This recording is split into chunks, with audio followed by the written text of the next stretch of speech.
Okay. Uh, Stephen, thank you so much for doing this interview. It's a real honor. I just really love your music, and I can't thank you enough for how much it has helped me, and I just love it. So I really want to ask you what was your journey to music? How did you find music? Well, music found me. I mean, it's the simplest answer. From the earliest memories I have, and even before my memory, my mother said I used to crawl down the hallway of the apartment building we lived in because a neighbor was playing music in their apartment, and my parents didn't play any music. So there was an early attraction. In school band, uh, they offered some instruments, and I got trumpet, chose trumpet, certainly better than trombone or flute. And that became very quickly a way to learn a new language. And I found out that this was something uh, that music was like another language for me, and it was something that really uh, was very natural. At that point, I no one was talking about the healing powers of music, but as I got into studying music and trumpet, I was a trained. I came up through some of the classical trumpet training.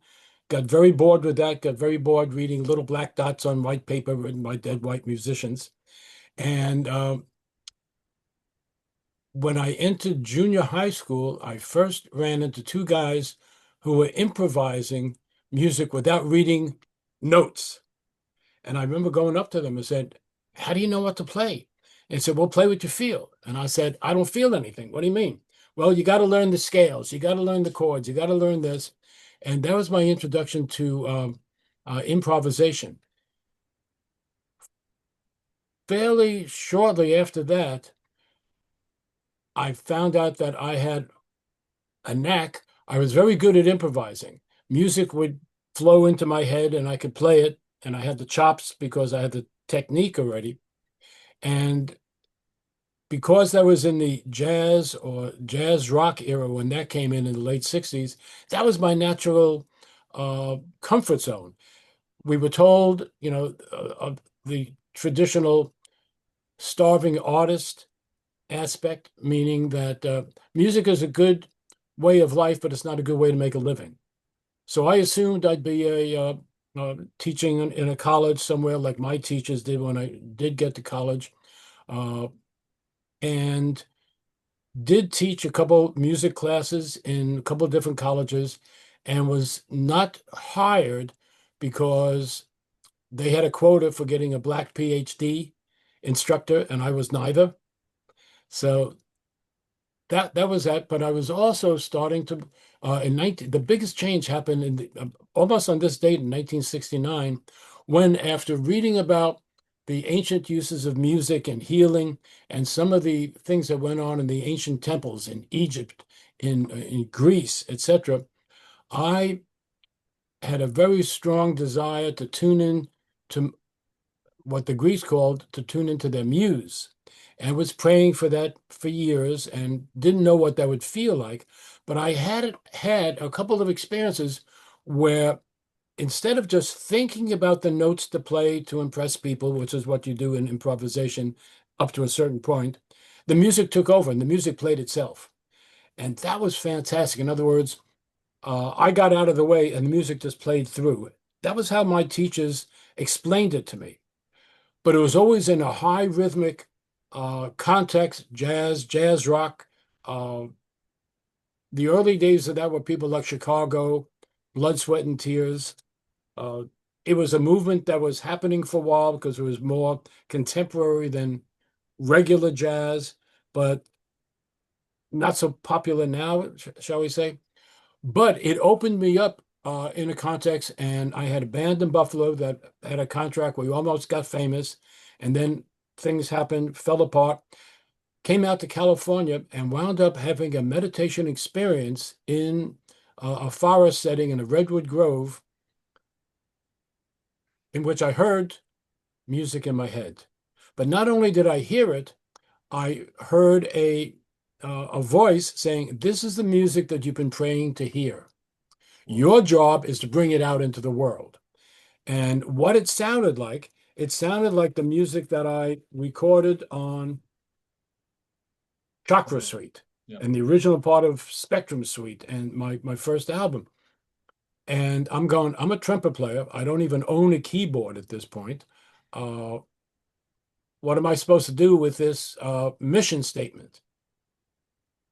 Within a short period of time, doors opened. I connected with scientists, and they said, if your music is really healing in a different way than rock music or pop or anything else, not that entertainment music is not great, but there are other uses of music that relate to spiritual growth, that relate to aligning the chakras and balancing the energy fields of the body, then you need to prove this. And again, I said, I'm a musician. That was my persona, my identity. Uh, how do you do research? How do you, well, if you enter our graduate program, your faculty advisor will hook you up with some scientists who can conduct the biofeedback studies that check the brain waves, the energy fields that nobody was doing with music at that point. It was still a new field. And because it was new, uh, I had an opportunity to basically take over the field because there was no field.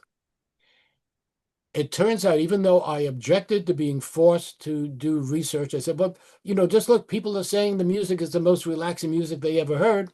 They said, you need to show us scientific data. You need to show us how the brain waves are balanced. So this was back during my graduate days of 71, 72, 73. The research was done in 73. We had fantastic results. And then it was, what do you do with it? I have no marketing budget. At that point, if you're an independent musician, there was no studio that you could go into because they were all owned by the major labels. So there was a period of a couple of years after I got my electric piano where I would do private concerts in small venues, and people would always come up and say, where can we get some of the music? I want to have this at home. I want a cassette. I want an LP. And I was making individual cassettes for people, which was very time consuming, but they loved it. And then at Christmas time, 1974, I was at a Christmas party sitting in with a jazz band with a famous saxophone player named John Handy and did one of my great trumpet solos. And people said, wow, you're really good. And a guy comes over and says, yeah, you're really good. Have you thought about recording? And I go, yes, I've thought about it, but there were no studios. He said, I'm opening the first multi-track studio in the San Francisco Bay Area that will be for independents.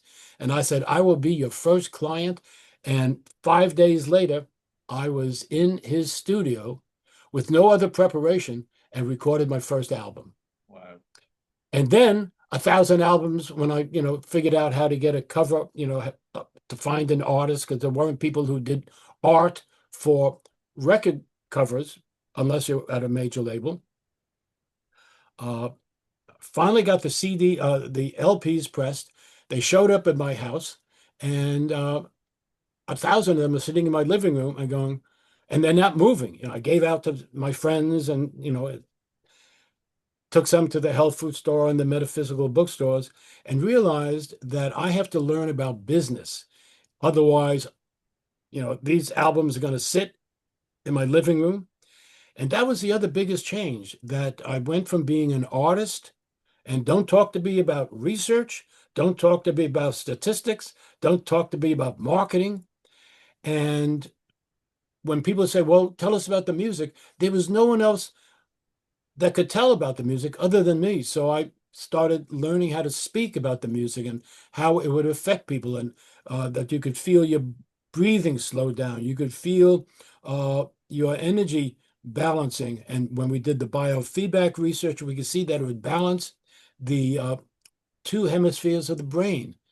Now, back in 1975, when my first album came out, a lot of people did not know what brainwaves were, did not know what chakras were for sure.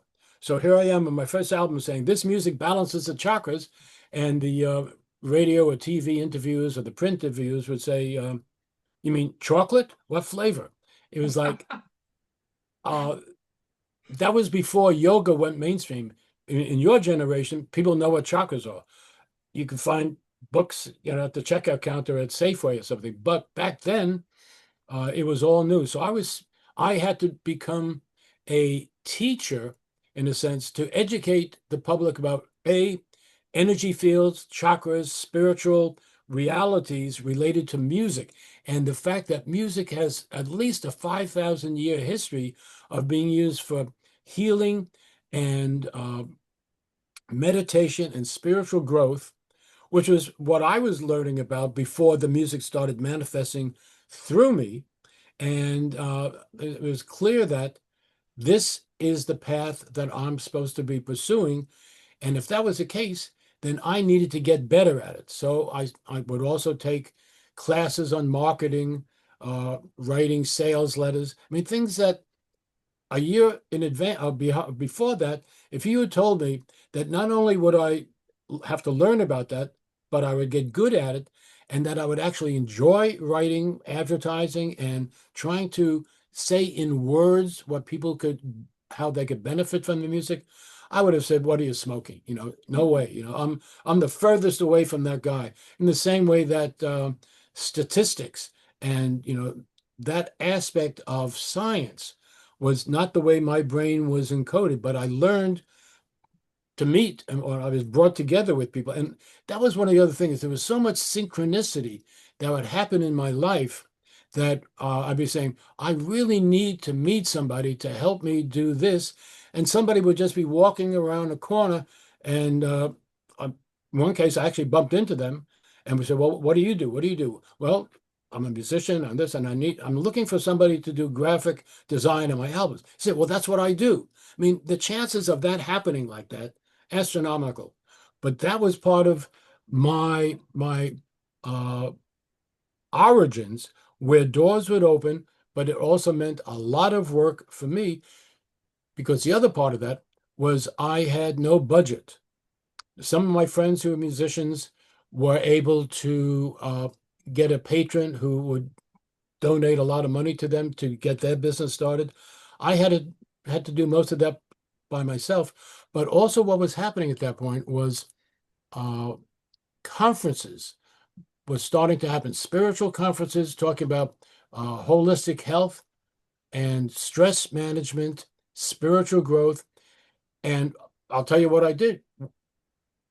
The first big one of those was happening in September 1976. I got the mailing, I saw the ads, I wanted to go, I didn't have the money to buy a ticket. So I called the organizers up and I said, who is your musical director? And they said, what do you mean? We don't need a musical director.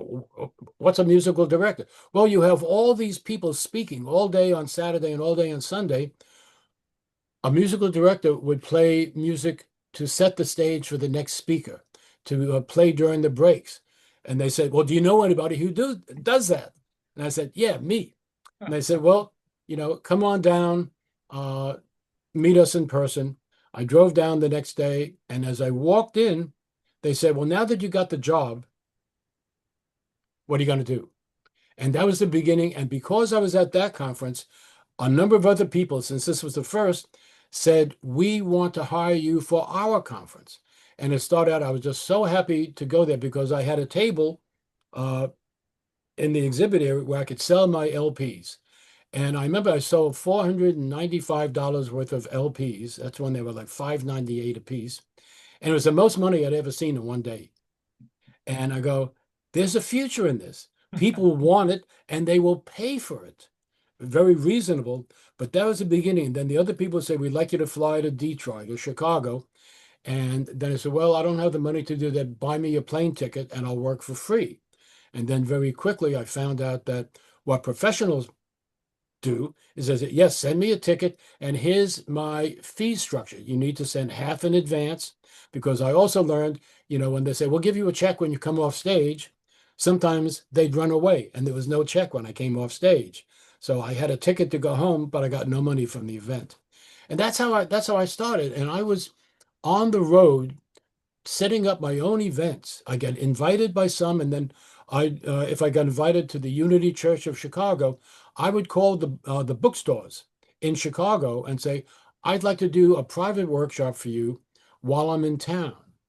And you could sell the music through your bookstores. So I would open up all these accounts, and I was the first musician to have meditation, new age music in bookstores because the major record stores like Tower Records and but that was before Borders, uh, didn't carry new age music, and they wouldn't take it from someone. What everyone was saying at the beginning was, "Where's the beat? Where's the melody? Et cetera, et cetera. And where are the words?" And we didn't have words like ambient soundscape or new age music or space music at that point.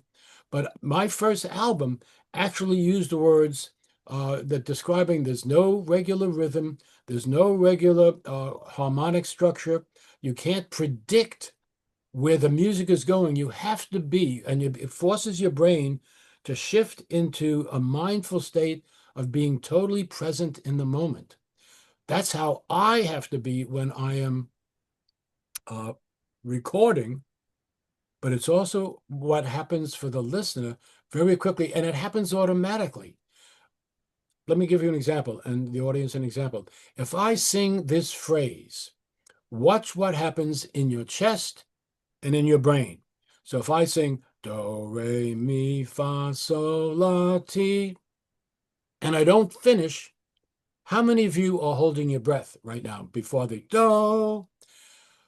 And you could hear in your mind's ear that last note because we're familiar with this pattern of ascending frequencies. We know about melodic uh, direction, and that's the foundation of classical music. And what I did was say, that's great for entertainment. It's great for this. It's great for rock and everything to know what's coming next, to know where the music's going. But I want to go into the space between the notes. I want to go where I don't know where I'm going. And luckily, I mean, as it turned out, a lot of other people were having the same feelings. And when they heard my music, they'd start writing me letters and postcards and say, "I've never been so relaxed listening to music as I was listening to your album. What else do you got? Do you have a second album? When is your second album coming out?" And that thing is how I got into the record business. When I did my first album, the very do I have a copy here? Let's see where it went. Went somewhere. But my very first album was entitled Christening for Listening. And side one was all one take, just live improvisation, because I've been playing this for a couple of years, going up the chakras. But then on side two, I called in one of my friends and we improvised. We'd never played before, never played again. His name was Yasos, another great New Age musician. And I still had 12 minutes left to fill on side two of the LP. And I said, what do I do? Well, let's have some fun. I come from a jazz rock background. I had been working in a jazz rock band with a great drummer. And I called him up. He lived near the studio. And I said, why don't you come in? Let's jam and we'll record it. And even without any recording, we did that. I start out on bass. He's on drum. Then I add the piano. I add guitar and create the whole song. That song wound up being, uh, I guess now the word is not ripped off, it's sampled by musicians around the world.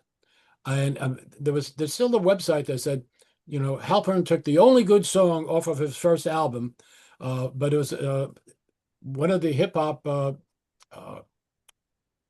podcast hosts said, your album is the holy grail for vinyl collections because the drum breaks and some of the things that you have on side two is fantastic.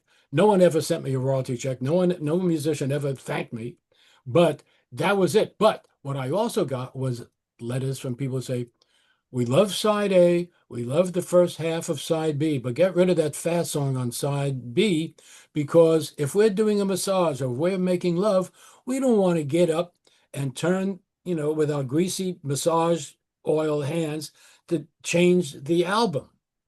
So I took that song off, didn't have to pay a focus group a couple $1,000 to know what to do.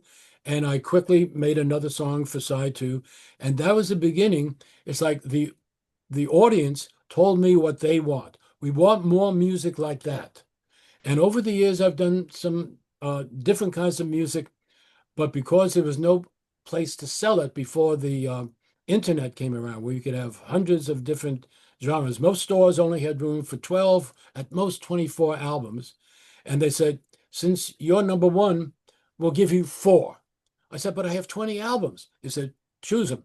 Do you want to sell your best-selling albums like Spectrum Suite or Chakra Suite or Sound Healing, or your Here to Eternity, your jazz rock, or your world fusion album that's more I won't say psychedelic, but uh, based on trance-inducing rhythms, which was also part of my focus in college and afterwards, to understand that a lot of the healing music around the world is trance-based. In other words, the music alters your brainwaves and gets you into a non-thinking state.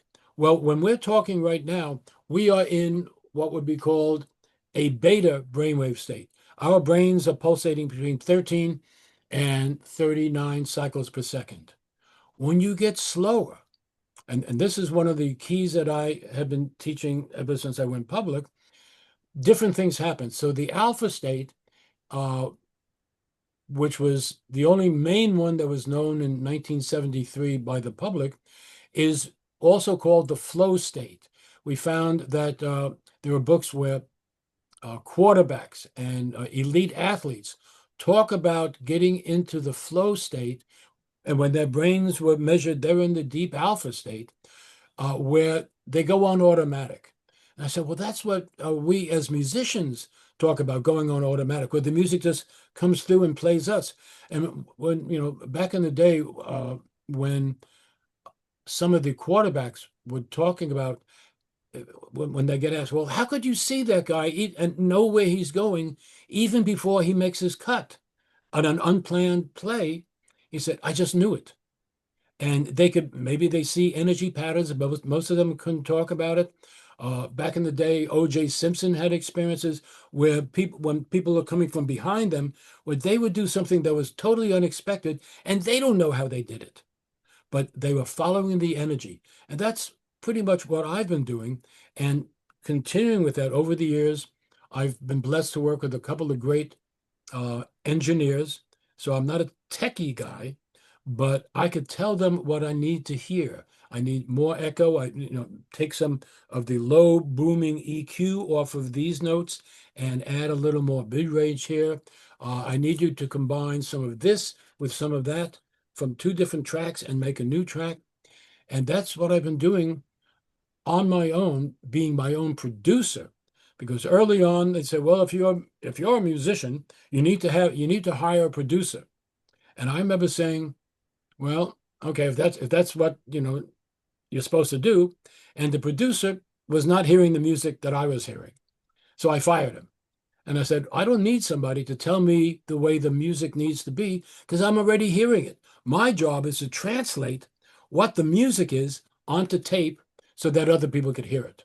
And that got me very clear very early on. So usually it was just me and the recording engineer. And that has worked out very well. Over the years, I've had three main recording engineers, like almost monogamous, who understood what I was going for. One was 8 years, one was 8 years, and the other one has been 25 years. And that's been part of my secret because when they know what I'm going for, as opposed to having recorded with a couple other engineers over the years for special products and projects, they said, well, can't you speed it up or can't you put more treble on there? We need to have more bright sounds. I said, but that takes you out of the meditative state. And what'll be issued next year, because it didn't happen this year for a couple of reasons, will be albums like Here to Eternity and Deja Blues, which are some of my cross-cultural trance-based rhythms. In fact, the drum part on an album called Here to Eternity, which may or may not be available uh, online yet, but I will have some of these, at least one track, on my website soon. Something very special was happening with the percussion rhythm that as soon as I heard it, I go, wow, this is amazing. The drummer said, yeah, this is amazing. I've never played it before, but it happened in the studio.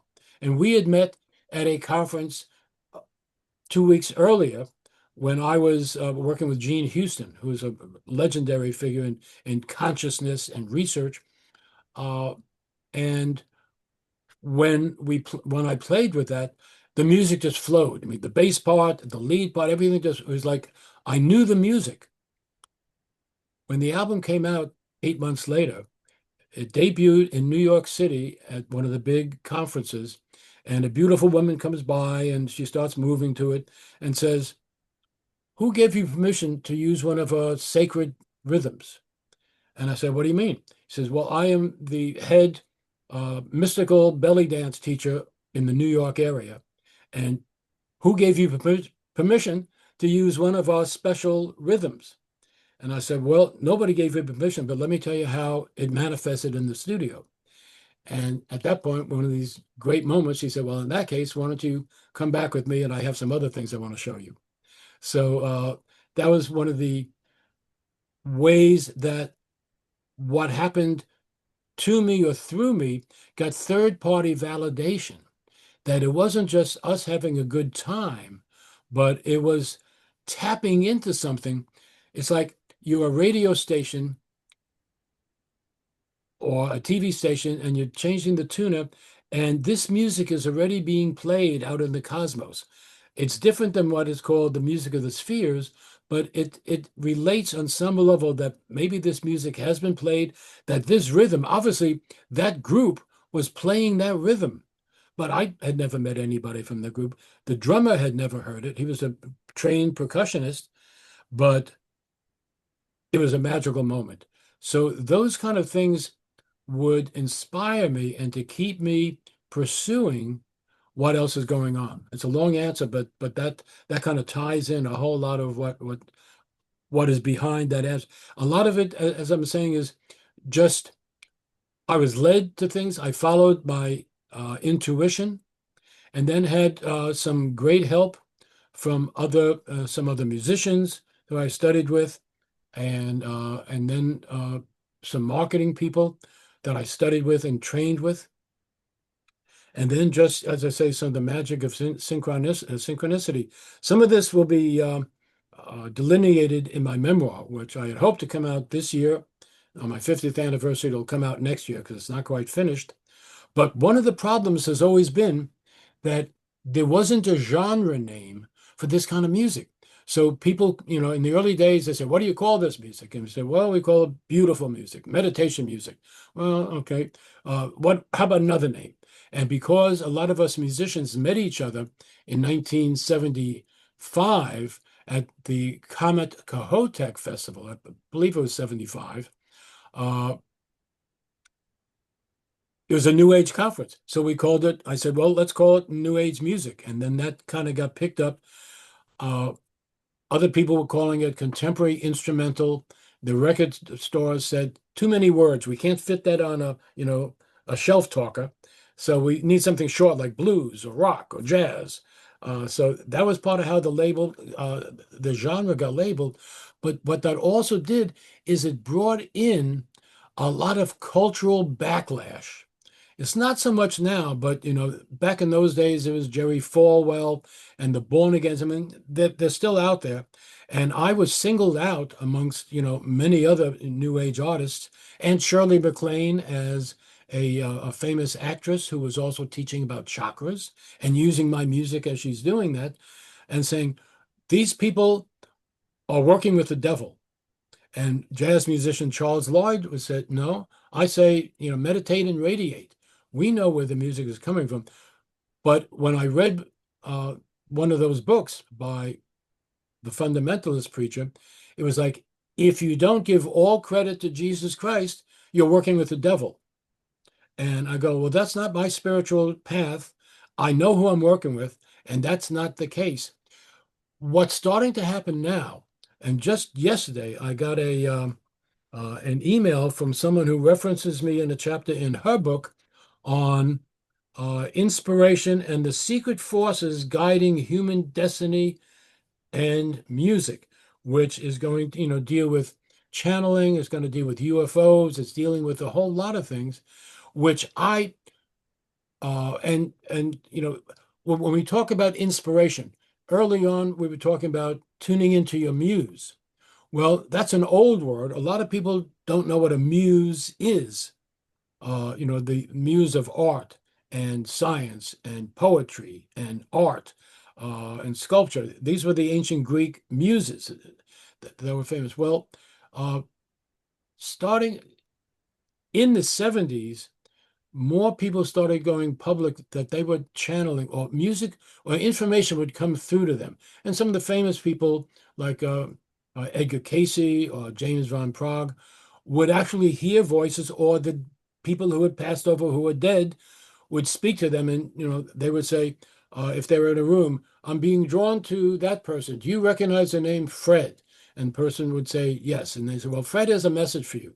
And you go, yeah, you could just make that up. But then when Fred said, I left a gold coin in my backyard, and if you go to this tree and dig underneath it, you'll find my gold coin. And it was it. Nobody knew it because the guy had died.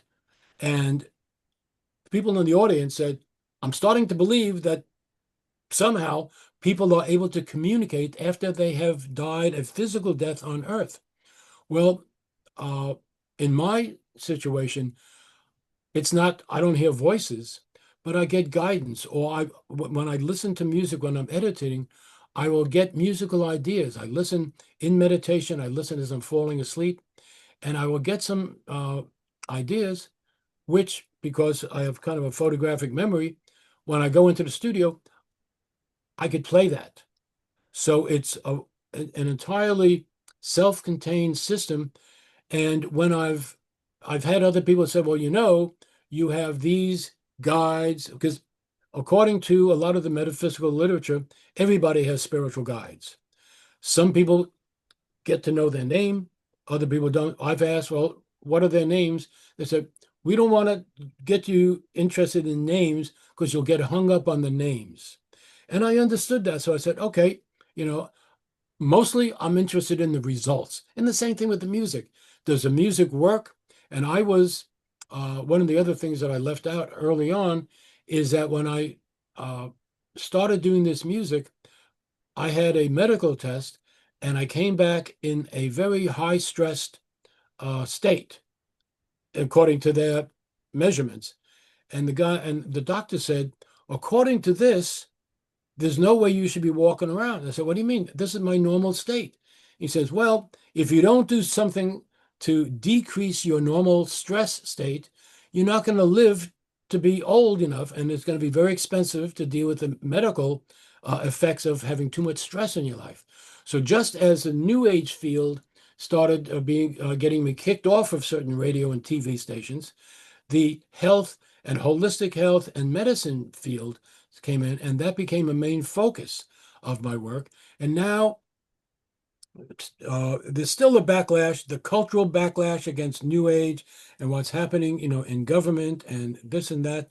But the reality and the reason why New Age music or healing music, or the new name that they're calling it, ambient soundscape music, which is, again, some of the words that I used on my first album that nobody gives me credit for, uh, does not have that cultural backlash attached to it. And that's been very helpful for me to learn over the last couple of months. So I've been taking out in some of my album liner notes and some of what I'm writing, not just talking about New Age music, but sound therapy music and ambient soundscapes.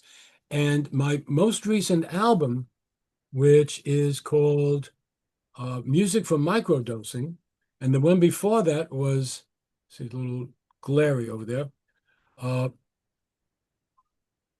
psychedelic therapy music.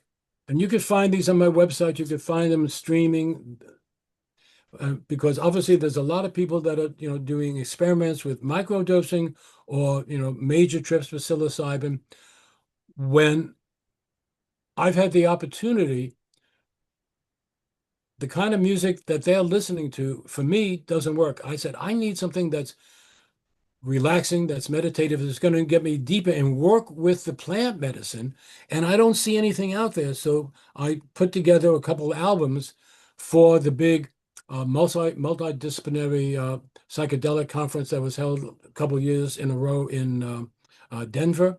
And part of this was to have a soundtrack for when I got to work with a therapist, because I'm still just starting to do some work with that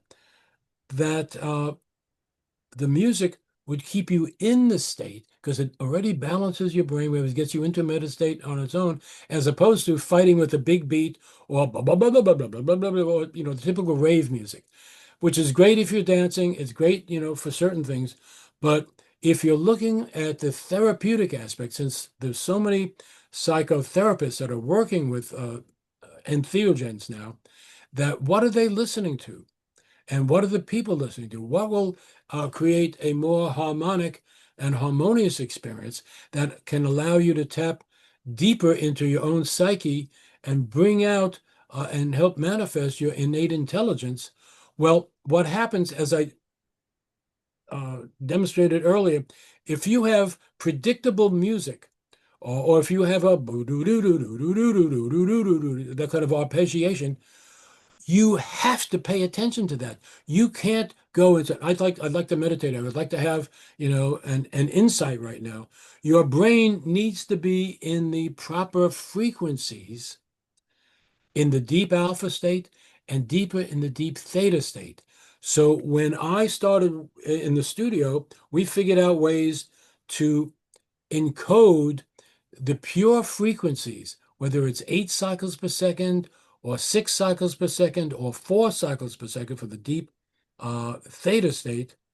And for me, when I just had in my headphones listening to the what are called the entrainment tones, what you could hear was something like wow, wow, wow, wow, wow, wow, very soft, and then the music covered up, and then I'd have a drone tone. I have some sustained synthesizers because I don't want to hear wow, wow, wow, wow.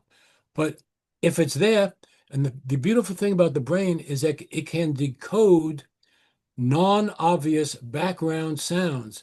So without getting in the way of the music, your brain is tuned. And that's why one of the phrases that have been using for years is this music entrains the brain to precise frequencies that you can use uh, by choice. And when I was working at 8 and 12 and 7 and 6, it was good. But when I got down to 4, I remember it was like my head expanded and I suddenly heard music before I played it. And that has been very rare in my life. So I recognized this is the first day of the rest of my life. I'm going to be doing a lot of recording, listening to deep theta tones because it really enhanced my creative process. And how that manifested was the music was less random. It came through more organized. And when I listened to my first album and my most recent album, particularly played on the special electric piano that used to be called a Fender Rhodes electric piano, uh, the music is more mature. It's more finessed in a sense. It's more organized, but it's organized not in a classical left brain way, but it's a holistic right brain organization. And what also happens, and here's another key concept, is that music is a carrier wave of consciousness. So in other words, when you listen to any music, whether it's heavy metal or disco or uh, EDM or whatever, not only and or classical, not only are you picking up on the music, but you are picking up on this state of consciousness of the musicians. And one of the first people that really was putting this out into the world was Dr. John Diamond in the 1970s, who would use muscle testing as a way to find out if the energy of that musician playing that piece of music was weakening to the listener or strengthening. And it turns out that most people who are recording are under stress because you have a time limit, you're paying money, or the producer's paying money. I was in a class with Timothy Galway, who wrote a great book that many people forgot about now called The Inner Game of Tennis, The Inner Game of Golf, which was the biggest seller. And he was working on the inner game of music. I was invited, 35 people in the room. They were all classical musicians, except one. They're singers, they're violinists, they're keyboardists, they're conductors. And he asks, when you're on stage or when you're recording, what is your dominant emotional and psychological state? What are you aware of? And 34 out of 35 people said being stressed, afraid of making a mistake, et cetera, et cetera. And afraid of what the critics would say. Everything that would block the flow of healing energy. And one guy in the back says, having a great time sharing love with my audience. And everyone looked around at me, and I was the only one who was a jazz musician who knew how to improvise. And I didn't have to answer to critics or an audience that knew every note of a Mozart sonata or a Beethoven symphony. That was not how I came up studying the classics on that level. So that worked out fine for me. And I was just in the zone, and I taught some of the other people how to do that, and realized that that is an important part of my process. That when I'm in the studio, I learned to not look at the clock. Oh, I only have 1 hour left on this session. I paid, $500 for this day. Put a piece of cloth over the clock and just have the engineer say, okay, we're getting close to the end. But until then, I'm just in a time-free zone so that I could be at peace and in that state that allows the healing to come through. And then what people pick up on when they're listening to the music is the healing energy that comes through, as well as the note energy. And I choose the instruments and the instrumental tones that feel best for me. And there are certain instruments that I will not record with.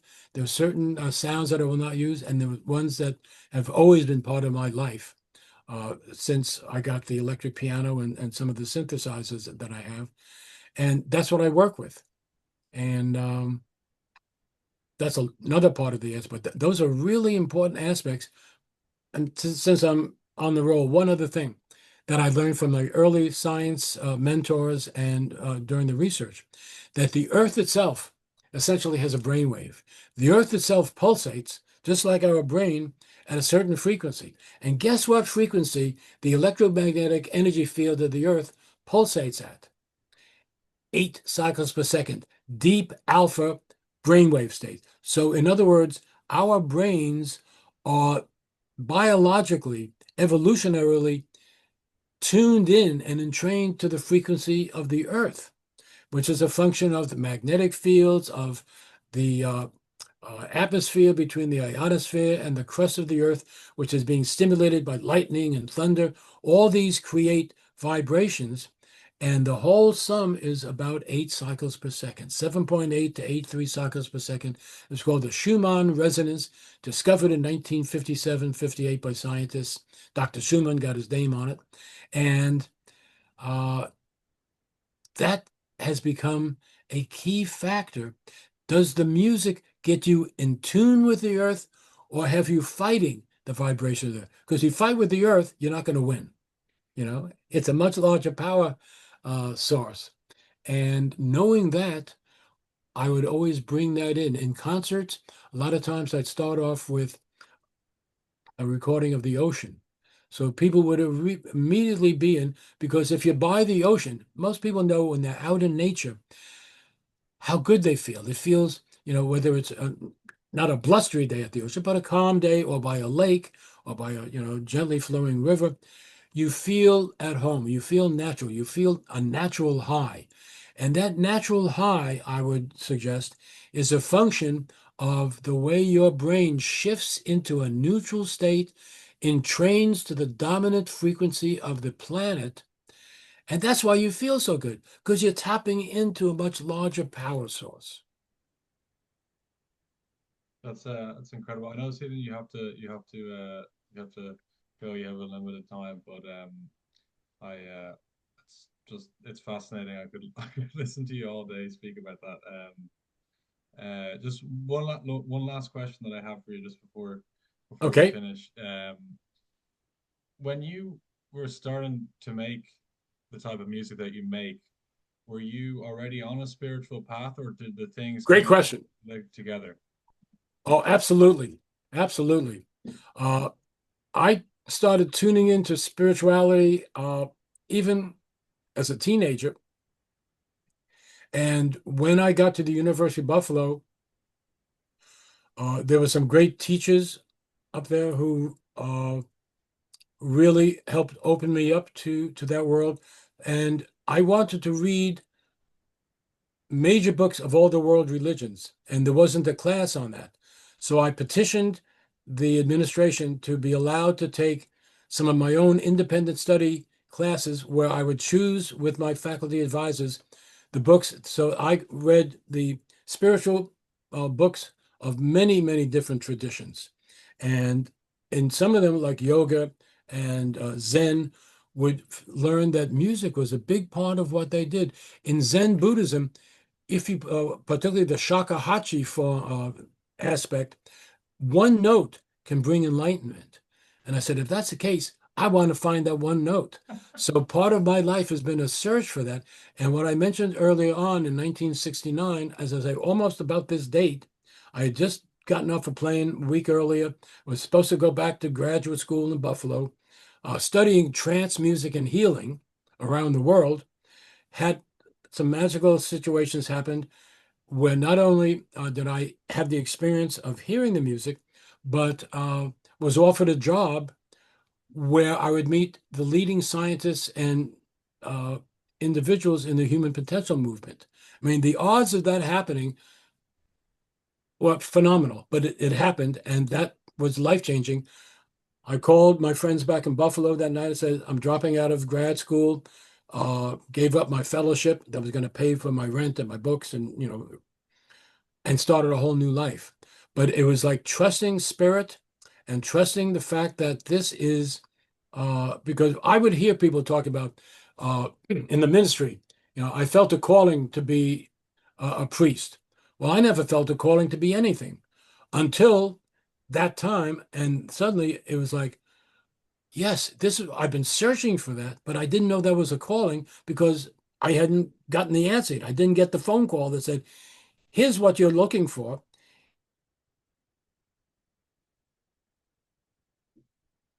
Follow that path.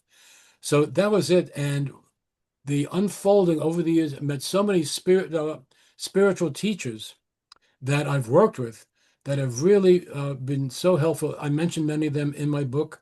I've had some great spiritual readings that also helped clarify some situations for me.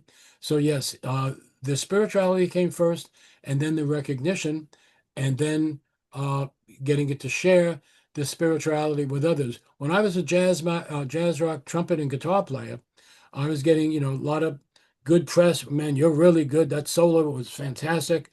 But I never changed people's lives as the feedback I get from the healing music, the albums, and so many of them over the years that it's just so clear.